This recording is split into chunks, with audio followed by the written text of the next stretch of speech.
conference kodwa bashilo kwakha nje izindle ezincane zamasonto xa ukuthi ama conference bawenzelana ngoba iconference isuke ikutshela ukuthi kune outcome ezoba khona emva kokuhlangana kanje asikwazi ukuhlangana kanje bazalwane siphuma impilo zethu ezifana futhi besizodlala ukuhlangana kwethu kumele sihlanganele ukuthi uNkulunkulu kukhona impilo yomuntu azoyishintsha uma uNkulunkulu engashintshanga lutho ebandleni igeja singahlangani ngonyaka ozayo kungcono senze okunye kunokuhlangana kanje kodwa impilo zabantu ezifana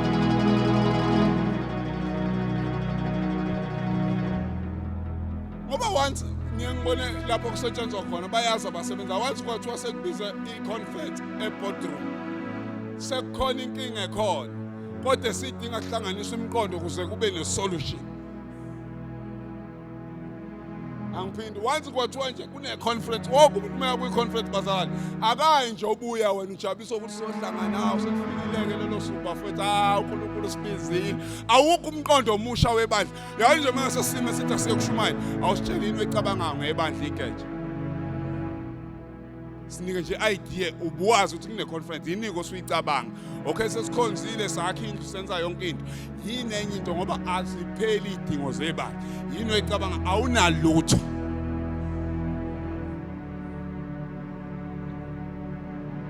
the very painful part ileyo bukhosini ukuthi sinabantu abangakwazi ukusamukela abantu esibaholayo abakwazi ukusamukela kodwa bayakwazi ukwamukela abafundisi bengabazi behlulwa kwamukela umuntu obashumayeza obathandazela njalo kodwa bekwazi ukwamukela umfundisi abangamazi and enye into ebuhlungu engayiqinisekisa zikhona izambulo ezishiwo la kodwa uyothola nje isambula angasazi sifaka kwi-status sakhe uthini ngebandla lakho uthini ngesambulo sasendlini lapho uthandazelwa khona hawu kunabazalwane kuyophela unyaka akaze imposte archbishop wakhe ke nje uarchbishop wakhe akaze imposte nje angakhuluma umpostoli ubukhosini njengoba elibandla lisebenzela kangaka ngikhuluma uarchbishop akaze imposte uarchbishop nje eke imposte ethi siyambonga uNkulunkulu ngokukhulekelwa indoda enamandla ngalendlela kodwa ubuka abafundisi inqwabo uphosta abafundisi beyiwasho uphosta yonke inhlobo udlula nje umpost uarchbishop wakhe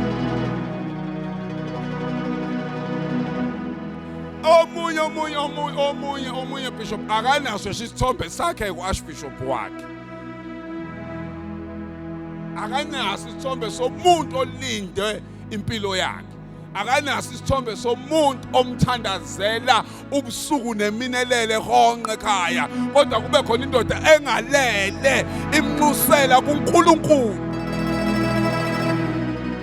bathi uma ungasithatha amafoni abo ungayibona ithombe ilapha zabantu abangabasizi ngalutho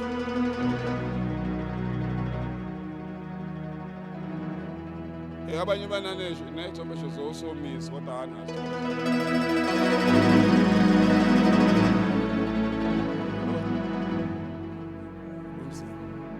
angazi before ngishumayele ebukhosini incwadi efundwe ubishop bantu Mathabela siyabonga kakhulu bishop mhlawumbe ngiyacela before ngifike kubantu abasha ukuze ngifike kahle ngiyacela ungivulele mfowethu 2 Samuel chapter 7 2 Samuel chapter 7 ngifuna ukusuka kahle nje bese ngifika kahle kubantu abasha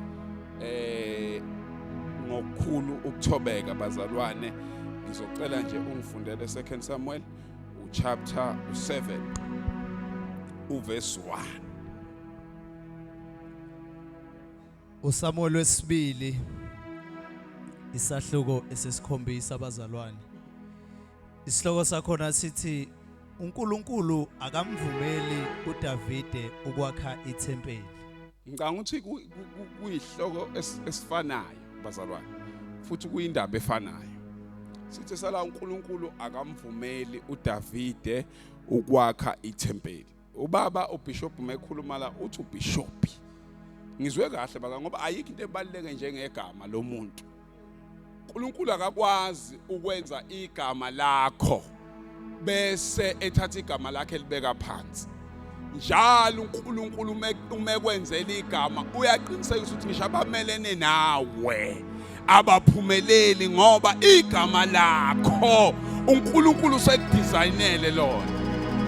So lithi iBhayibheli ke uNkulunkulu onqabela uDavid ukuthi akhele uNkulunkulu indlu. Angiphinde uNkulunkulu onqabela uDavid ukuthi akhele uNkulunkulu indlu. Akubona abantu kodwa uNkulunkulu ngoba empilweni bazalwane khona izimo ongazuyitshela ukuthi uvinjwa abathakathi kanti awuvinjwanga abathakathi. Kukhona lapho ongenzanga khona kahle then uNkulunkulu besevala ukuze kubonakale inkazimulo yakhe ukuze kubonakale ubukhulu bakhe. Ingakho bazalwane mekhona owesifazana okuthiwa uHana kukhona okuthiwa uPenina. Lithi iBhayibheli uNkulunkulu owayevale isizalo sikaHana kodwa uHana enyukela njalo ethempelini eyocela kuNkulunkulu kodwa uNkulunkulu evalile kodwa yena eyocela kuNkulunkulu. Ngamanye amazwi umenyuka ethempelini akazi ukuthi uya kumuntu omvalile kodwa kube wena ngabe ususukela lokho kwamakhelwane omubi nje. Hayi nje kuba wena usuqala ngamakhelwane ubona ukuthi muphi uyena muphi ngoba banebhadi labo gogo ngathi sebeguge kakhulu bahamba induku babi vele kuthiwa yibo abavale abantu. Kodwa lithi iBhayibheli kuhana uNkulunkulu owayesivalile nala sithola uNkulunkulu onqaba ukuthi uDavid emakhele indlu. But uDavid unomqondo omuhle ngendlu kaNkulunkulu kodwa uNkulunkulu akavumi. Funda mfowethu. Lilotshelwe thina bangcwele kanje. Kwathi lapho inkosi ihlala endlini yayo, uJehova eseyiphumuzile ezitheni zayo zonke, nxa zonke. Inkosi yathi kuNathani umprofeti, bheka mina ngihlala endlini yemsedari, kepha umphongolo kaNkulunkulu uhlala phakathi kwezilenge. Lithi iBhayibheli kwathi lapho inkosi uDavid ihleli bazalwane endlini yayo bese lithi uNkulunkulu eseyiphumuzile ezitheni zayo zonke. Ngamanye amazwi uNkulunkulu eseyinqobele ezitheni zayo zonke.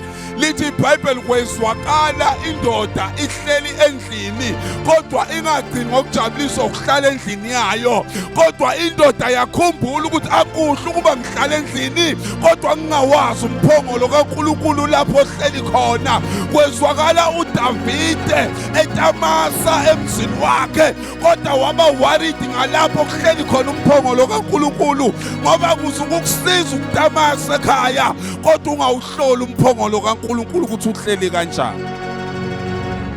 Kwezwakala uDavide ekhuluma nomprofeti uNathani ethi, Nathani, buka mina nawe sihleli kahle.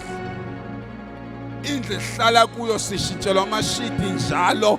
Uma sesingawusawufuna umbhede siyawushintsha, esingakufuni siyakushintsha. Kodwa umphongolo kaNkulunkulu awuhleli kahle Nathani.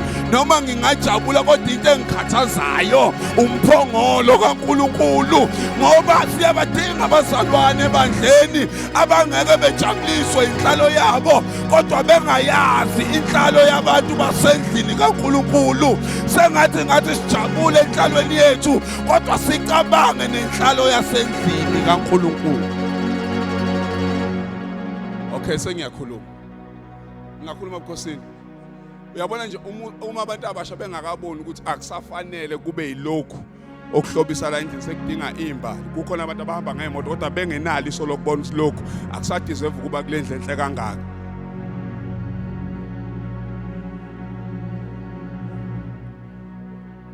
Ngaphindi imoto iwashwa ngo-80 imiye car wash. Imbali ehlobisana zingo-300.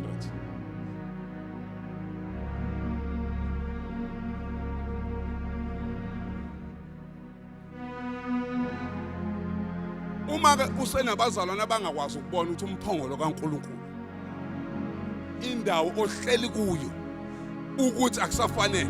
Uma siphuma kule conference nange conference ezayo sibuya nenkinga efanayo, should asike isidingo sokwenza iconference bazalwane ngoba kwi conference sifike nabantu aba wrong abangakwazi ukuhlola umphongolo kaNkulunkulu ukuthi uhleli kanjani.